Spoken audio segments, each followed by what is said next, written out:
नमस्कार मित्रांनो, स्वागत आहे तुम्हा सर्वांचंच आपल्या आजच्या या व्हिडिओमध्ये। आता आपल्या या व्हिडिओमध्ये आपण जाणून घेणार आहोत थोडं तुझं आणि थोडं माझं या मालिकेच्या आजच्या भागाचे लेटेस्ट त्याचबरोबर इंटरेस्ट अपडेट। त्यामुळे पटापट व्हिडिओला लाईक करा, तसेच चॅनलला सबस्क्राईब करून बेल आयकॉन आठवणीने प्रेस करा, जेणेकरून तुम्हा सगळ्यांना पुढच्या प्रत्येक व्हिडिओचं नोटिफिकेशन मिळत जाईल आणि सर्व व्हिडिओंचा आनंद हा अगदी उत्तम पद्धतीने घेता येईल। चला तर मग मित्रांनो, अजिबात वेळ वाया न घालवता सुरुवात करूया आपल्या आजच्या व्हिडिओला। तर आता आपण इथे पाहतो की मानसी ही रात्रीचा स्वयंपाक बनवत असते आणि त्यावेळेस आता तिला साखरवाडीला तिने देवीला नैवेद्य करून अर्पण केलेला असतो। त्यानंतर आता नैवेद्य करत असताना तेजसने मध्ये लुडबुड केलेली असते, ते सगळं काही तिला आठवत असतं आणि ते सगळं आठवून आता मानसी ही थोडीशी भावूकसुद्धा झालेली असते। इतक्यात तिला आठवतं ते म्हणजे तिच्यावरती घंटा पडत असताना तेजसने जाऊन तिचा जीव वाचवलेला असतो। आता हे सगळं आठवताना मानसी म्हणत असते, बाबा तुम्हाला मान मिळाला हे बघून खरंच खूप बरं वाटलं, पण तुम्ही जर हयात असतात तर तुमच्या डोळ्यातला आनंद बघून आणखी बरं वाटलं असतं। तर इकडे आता संपतरावांना तेजस आता सांगत असतो की मी तर जवळपास मेल्यातच जमावतो, पण आता मी जिवंत तुमच्यासमोर उभा आहे ते लकीच्यामुळे। जर त्या तिथे आल्या नसत्या आणि त्यांनी ती गोणी उघडली नसती तर मी त्या पोत्यातच बंद राहिलो असतो। आणि मग तो सांगायला लागतो की कशा प्रकारे त्या माणसाने मागून त्याच्या डोक्यावरती बांबू मारला, तो बेशुद्ध झाला, त्यानंतर त्याला पोत्यात भरून ठेवलं आणि मानसीने येऊन त्याची सुटका केली।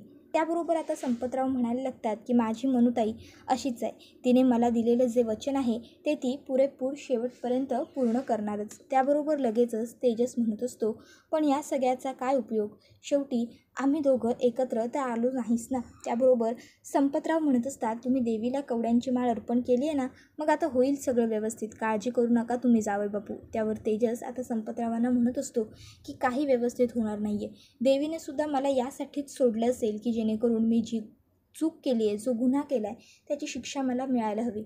मी खून केला आहे तुमचा असं वाटतं ना त्यांना, मग आता मला शिक्षा व्हायला हवी। त्याबरोबर आता इकडे संपतराव हे तेजसला म्हणत असतात, ऐका माझं जावई बापू ऐका, पण तेजस काही नाही ऐकता तिकडनं निघून जातो।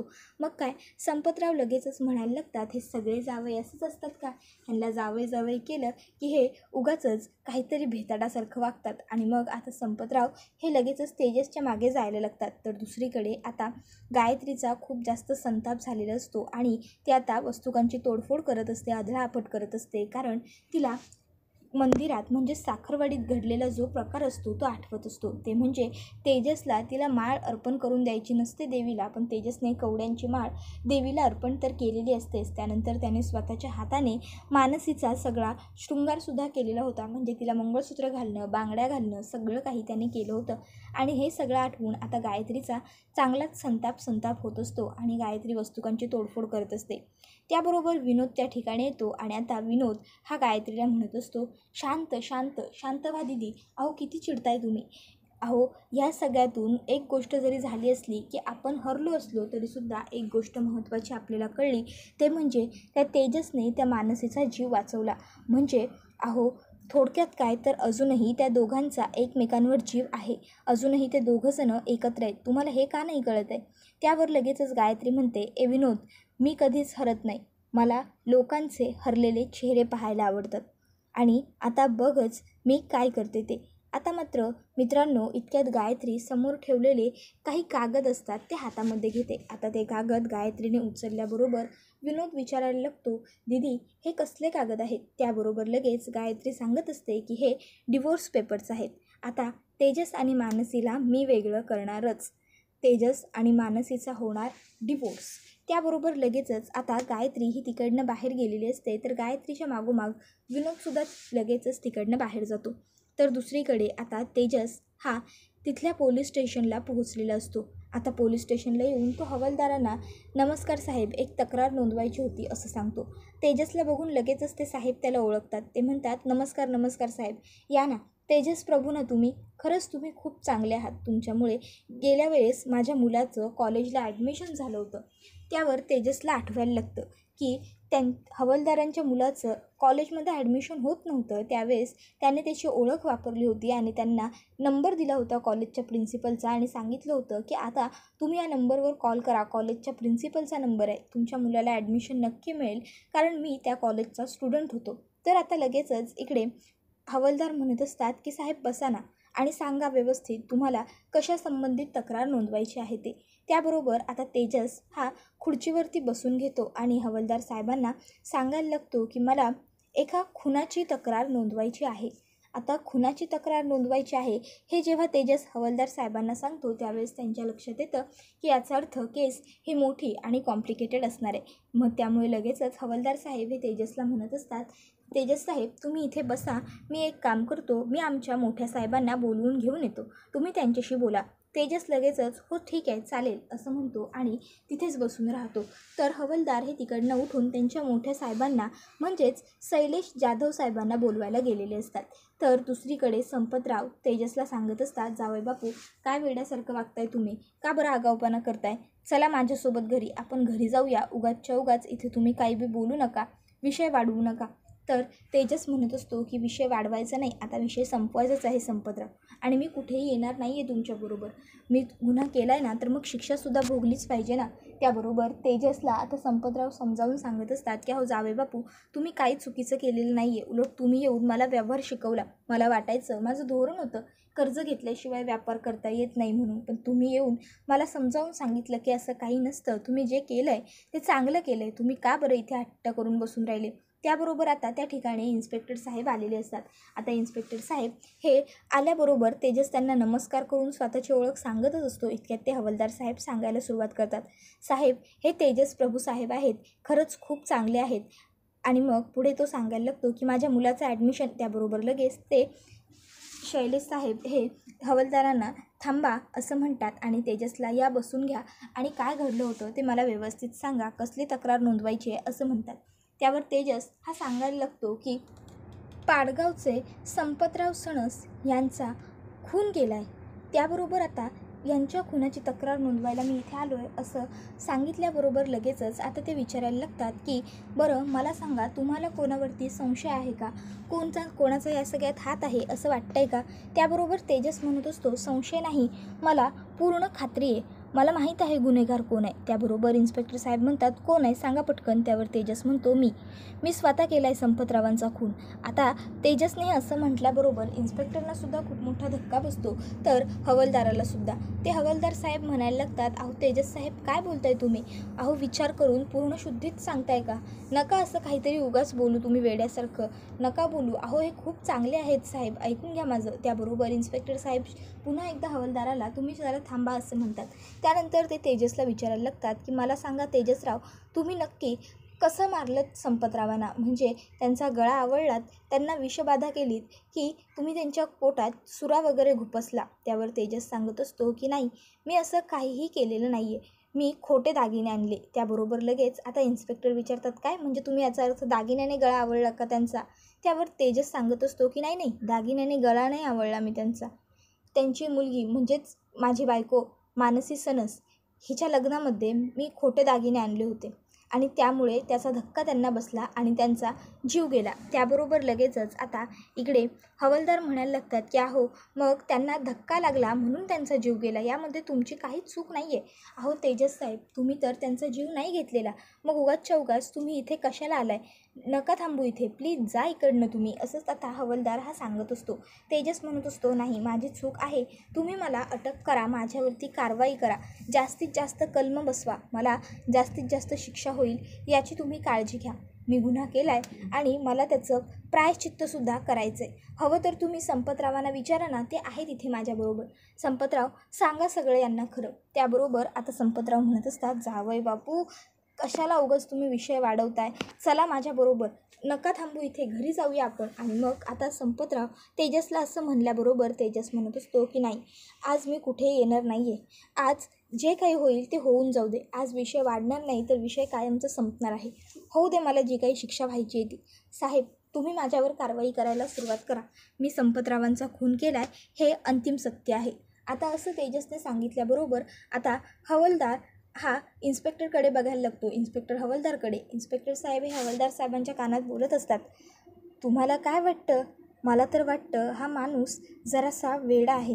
त्याबरोबर लगेचच आता हवालदार साहेब सांगतात की माझ्याकडे यांच्या घरचा पत्ता आहे, मला माहिती आहे यांचं घर कुठे आहे. मी एक काम करतो, यांच्या घरी जातो आणि तिकडे काही माहिती वगैरे मिळते का किंवा काही घडतं आहे का ते बघून येतो. त्याबरोबर लगेचच आता इन्स्पेक्टर साहेब म्हणतात की हो हो जा. आणि मग हवालदार साहेब हे तिकडनं निघालेले असतात. तर दुसरीकडे तेजस हा आताच खूप कळकळीने सांगत असतो की साहेब प्लीज मला जेलमध्ये टाका, मला अटक करा. अहो मी खूप वाईट वागलो आहे, खूप चुकीचं वागलो आहे. संपतरावांचा खून झाला आहे माझ्यामुळे, मीच केला आहे संपतरावांचा खून, त्यांचा जीव गेला आहे. प्लीज तुम्ही मला जेलमध्ये टाका आणि माझ्यावर कारवाई सुरू करा. त्याबरोबर लगेचच आता इन्स्पेक्टर साहेब हे तिथे बघत असतात, पण त्यांना संपतराव काही कुठे दिसत नसतात, कारण संपतराव तर फक्त एकट्या तेजसलाच दिसत असतात. हे तर आपल्या सगळ्यांना माहीतच आहे. तर दुसरीकडे आता गायत्री ही घरातल्या सगळ्यांना सांगत असते की हे बघा, हे डिवोर्स पेपर्स आहेत. सासूबाई याच्यावरती तुमच्या दोन्ही सुनांना सह्या करायला सांगा. एकदा का तुमच्या दोन्ही सुनांच्या ह्या डिवोर्स पेपर्सवरती सह्या झाल्या की मग त्यांचा प्रभू कुटुंबियांशी कोणताही संबंध उरणार नाही, समजलं? त्याबरोबर लगेचच आता इकडे आई म्हणायला लागते, अगं असं काय करतेस तू सुनबाई, का वागतेस असं? माझ्याच हाताने मला माझ्या दोन्ही मुलांचे संसार मोडायला लावतेस. त्याबरोबर लगेचच आता गायत्री ही सूरजकडे जाते आणि सूरजला म्हणत असते, हे घे सूरज, याच्यावरती गीताच्या सह्या घेऊन ये. आता आई ही सूरजला मागून खुणावत असते की सूरज नको घेऊस पेपर, पण सूरजचा नाईलाज होतो आणि तो गायत्रीच्या हातातले पेपर घेतो. तर आता इकडे आई ही दिनेशकडे जाते आणि त्याला म्हणत असते, अरे बघ ना दिनेश, काय बोलते ही सुनबाई, काहीतरी बोल ना तू. त्यावर दिनेश म्हणत असतो, अगं आई काय बोलू मी, गायत्री जे काही बोलते ते मला सुद्धा पटतंय. अगं तसंही रोज रोज या सगळ्यामुळे वाद होण्यापेक्षा, भांडणं होण्यापेक्षा तेजसचा आणि सूरजचा घटस्फोट एकदाच काय तो होऊन गेला तर हे आपल्यासाठी बरं नसेल का? गायत्रीचा निर्णय योग्यच आहे. त्याबरोबर आता दाराचं बेल वाजते. गायत्री जाऊन पटकन दार उघडते तर दारात हवालदार साहेब असतात. हवालदारांना बघून गायत्री जरा सिरियस होत म्हणते, अहो हवालदार साहेब तुम्ही यावेळेस इथे प्लीज या ना आतमध्ये. मग काय हवालदार लगेचच आतमध्ये येतात.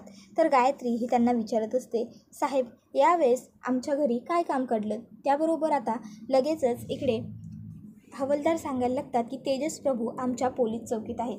दिनेश दादा लगेच विचारतो, आता काय केलं त्याने? त्याबरोबर आता लगेचच हवालदार साहेब सांगत असतात की काही केलेलं नाही आहे त्यांनी. अहो आमच्या चौकीमध्ये आले आणि सांगतायत की पाडगावचे संपतराव सणस आहेत, त्यांचा मी खून केलेला आहे, मी खुनी आहे, मला जेलमध्ये घाला, मला अटक करा, कारवाई करा. अहो तुमच्यापैकी कुणीतरी एकाने चला आमच्याबरोबर आणि त्यांना समजावा आणि घरी घेऊन या. उगाचच्या उगाच ते काही बडबडतायत. त्याबरोबर लगेचच आता गायत्री म्हणत असते, काय असं बडबडतोय तो, एक नंबरचा वेडा आहे तो, स्वतः शिक्षा द्या मला, शिक्षा द्या मला असं म्हणतोय. तर दुसरीकडे आता आई ही खूप जास्त काळजीत पडते. ती बाबांना म्हणायला लागते, अहो तुम्ही चला ना माझ्याबरोबर, आपण जाऊयात ना आणि आपल्या तेजसला ताबडतोब घरी घेऊन येऊया, चला माझ्याबरोबर. त्यावर आता बाबा हे आईला सांगत असतात की हे बघ, मी तो तुझ्याबरोबर कुठेसुद्धा येणार नाही आहे आणि जर तो आपली चूक मान्य करून शिक्षा भोगायला तयार असेल ना तर तो काही चुकीचं नाही तर योग्य करतोय. त्याबरोबर आता आई ही दिनेश दादाकडे येते आणि दिनेश दादाला म्हणायला लागते की दिनेश अरे किमान तू तरी चल ना रे माझ्याबरोबर, चल ना दिनेश, आपण तेजसला जाऊन घरी घेऊन येऊयात, चल ना.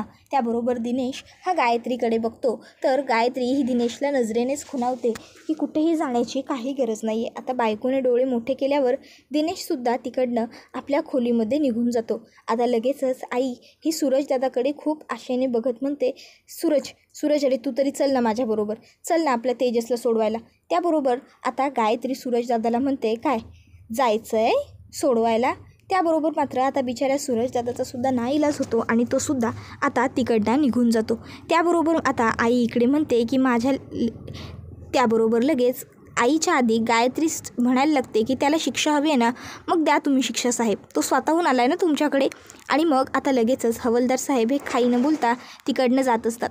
मग आई पुन्हा मध्ये बोलते आणि म्हणायला लागते की साहेब मी येते तुमच्याबरोबर, चला. त्याबरोबर लगेचच आता गायत्री ही म्हणायला लागते, सासूबाई आहो, पण त्यावर लगेचच सुनंदा सांगत असते की तो माझा मुलगा आहे आणि माझ्या मुलासाठी मला जे काही करावं लागेल ते मी करायला तयार आहे, चला तुम्ही साहेब. आणि मग आता हवालदार साहेब आणि आई हे दोघंही तिकडनं निघून गेलेले असतात. तर आता इकडे जेलमध्ये तेजस हा सांगत असतो की मी माझ्या सासऱ्यांचा खून केलेला आहे, म्हणजेच संपतराव सणस यांचा, त्यामुळे तुम्ही मला जेलमध्ये टाका, त्यावर लगेचच आता हवालदार साहेब नाही तर डायरेक्ट इन्स्पेक्टर हा तेजसची कॉलर पकडत म्हणतो की अरे मी तुला कसा काही जेलमध्ये टाकू, तुझ्या खिलाफ ना काही पुरावा आहे ना कोणता एव्हिडन्स, कोणी साक्षीदारसुद्धा नाही आहे, त्यामुळे मी तुला जेलमध्ये टाकू शकत नाही, कोणत्या बेसवर मी तुला अटक करू. तेजस म्हणतो अहो काय गरज आहे कोणत्या प्रूफची, मी स्वतः सांगतोय ना, मग तेवढं पुरे नाही का झालं. आणि तुम्ही एक काम करा, मी ज्यांना गुन्हेगार वाटतो ना तुम्ही त्यांना इथे बोलवून घ्या.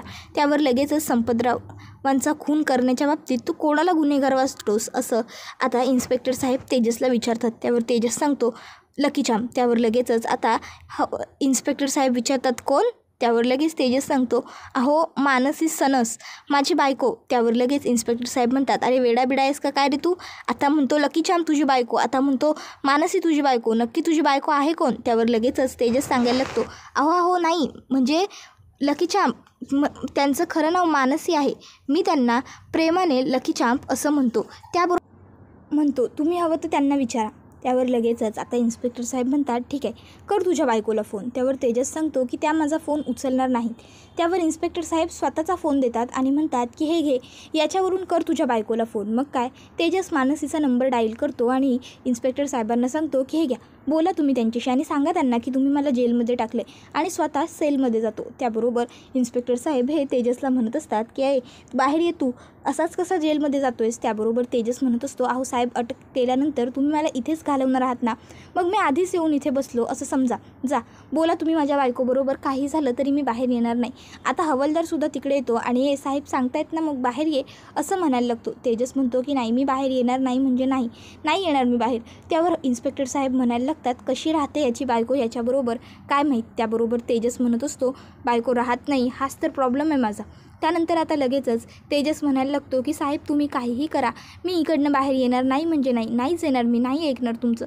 तर आता संपतराव हे तेजसरावांना म्हणत असतात की अहो जावई बापू काय करताय तुम्ही असं उगाच वेड्यासारखं, या ना बाहेर, का तुम्हाला जेलमध्ये राहायचं आहे. हे बघा आपण घरी जाऊया बरं, चला उघडा ते आणि घरी चला माझ्याबरोबर, ऐका ना थोडं माझं. पण आता तेजस हा संपतरावांचं काही ऐकून घ्यायला तयार नसतो. मग आता पोलिसांनी मानसीला कॉल केलेला असतो आणि आता ते मानसीला विचारतात संपतराव सणस तुमचे वडील आहेत का. त्यावर मानसी सांगते हो साहेब पण काय झालं. त्यावर पुढे ते म्हणत असतात की बरं आम्हाला सांगा ते आता हयात आहेत की नाही. मानसी सांगते नाही येत साहेब, काय झालं. त्यावर पुढे ते म्हणतात की त्यांचा कोणी खून केला होता का, तशी तुम्ही पोलीस तक्रार कधी नोंदवली होती का. त्यावर मानसी म्हणते खून. त्याबरोबर आता इन्स्पेक्टर साहेब हे मानसीला सांगतात की तुम्ही एक काम करा, तुम्ही थेट पोलीस चौकीला या, चौकीत आल्याच्या नंतरच तुम्हाला इथे काय घडलं आहे आणि काय नाही ते सगळं काही समजून जाईल. अजिबात वेळ वाया घालवू नका, पटकन तुम्ही चौकीत या. त्याबरोबर लगेच मानसी होकार देते आणि फोन कट करते. आता मानसीला काय घडलं आहे नेमकं हे काहीच कळत नसतं, तिला काही माहीत नसतं. ती पटकन तिची पर्स उचलते आणि पोलीस स्टेशनला जायला निघते. त्याबरोबर आता गीता वहिनी मानसीला विचारते काय झालं मानसी, तू एवढ्या घाईगडबडीत कुठे निघालीस. त्यावर मानसी सांगत असते की काही नाही गीता वहिनी, मी आलेच जाऊन, जरा आल्यावर सांगते तुम्हाला. मानसी तिकडनं जाते. गीता वहिनीला मात्र आता टेन्शन येतं की नक्की मानसी गेली तरी कुठे आणि नक्की काय घडणार आहे, कुठे गेली असेल. त्यावर लगेचच इकडे संपतराव हे तेजसला सांगत असतात की तुम्ही मला फसवलं नाही आहे, उलट तुम्ही मला मदतच केली, तुम्ही मला व्यापार कसा करायचा ते शिकवलात, तुम्ही जे काही केलं ते सगळं खरंच चांगलं केलं. पण प्लीज आता ऐका माझं जावई बापू, नका थांबू इथे, चला आपण आपल्या घरी जाऊ, चला चला चला माझ्याबरोबर चला, ऐकून घ्या. पण तेजस म्हणत असतो की नाही संपतराव, मी कुठेही येणार नाही आहे, आज काय होतं आहे ते मलासुद्धा बघायचं आहे, मी नाही येणार तुमच्याबरोबर. आता संपतरावांच्या समजावण्याचा तेजसवर काही परिणाम न झालेला आपण पाहतो. तर इकडे आता मानसी ही पोलीस स्टेशनला आलेली असते. तर इन्स्पेक्टर साहेब स्वतःची ओळख सांगत म्हणतात मी इन्स्पेक्टर शैलेश जाधव, मला सांगा की तुमचे वडील यांचा खून झाला होता का. संपतराव सणस पाडगाव राहणारे. त्याबरोबर लगेच मानसी काही उत्तर देत नसते. तर लगेचच इन्स्पेक्टर साहेब तेजसकडे हात करत म्हणतात या माणसाने खून केला आहे का. आता मात्र मानसी ही तेजसकडे एकटक बघतच राहते. त्याबरोबर हा व्हिडिओ इथेच संपतो. मित्रांनो व्हिडिओ आवडला की व्हिडिओला लाईक करा, तसेच चॅनलला सबस्क्राईब करून बेल आयकॉन आठवणीने प्रेस करा, जेणेकरून तुम्हाला पुढच्या प्रत्येक व्हिडिओचं नोटिफिकेशन मिळत जाईल आणि सर्व व्हिडिओंचा आनंद हा अगदी उत्तम पद्धतीने घेता येईल. पुढचा व्हिडिओ येईपर्यंत टाटा बाय बाय, धन्यवाद, टेक केअर.